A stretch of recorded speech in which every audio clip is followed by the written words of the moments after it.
In this video, I'm going to show you how to replace the two hatch struts on your 2010 to 2013 Mitsubishi Outlander. There's two struts over there, one each on the left and right side.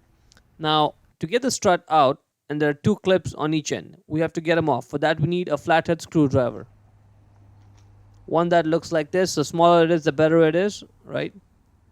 Now, get the flathead screwdriver underneath that spring metal clip over there. Let's get a closer look over here. Right. So that metal clip acts like a spring. So keep one finger on it because you don't want it to fly off. And then use a screwdriver to sort of pry it out. We are not going to get it out completely. We're just going to pry it out of the position and then hold it like that.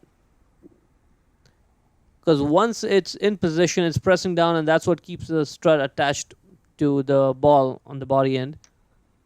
But once we get the clip out of the position, now we can pull the strut off. See, that's what you want it to look like. Once you do that, push up the hatch a little bit so that way take some pressure off the strut, and then you can easily get it out. Now be careful. The moment you take it off from this one end, there's only one hatch strut supporting the hatch, and that's not enough, so the hatch is just going to fall down. Okay, so get someone else to help you out over there, but make sure you're not caught by surprise, because you don't want that hatch to fall on you and hurt you. Bend the hatch strut down the way I'm showing in the video over here, and then use the screwdriver to pull spring clip out of its position. Right, the angle that I'm showing over here, that's the easiest angle to get it out. Once that's out, let's look at the strut itself. If you can sort of compress the strut with just your bare hands, then it's definitely a bad strut and it was a good time to replace it, right? And if you cannot compress, then maybe the strut is not the problem. Then you just have to replace the other strut. Now when you get the new strut, make sure the spring clips are pulled out like this, because that's the only way you'll be able to install them.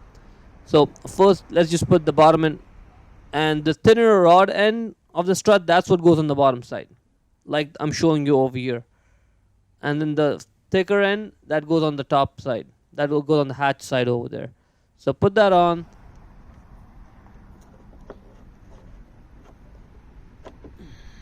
Now use the screwdriver to push the clips back in its position over there. Same process for the bottom end over there. And that's it. It takes a few seconds, so just be patient with it. Once you do the process, the hatch strut's going to open and close just like it did when the car was new, and that looks good.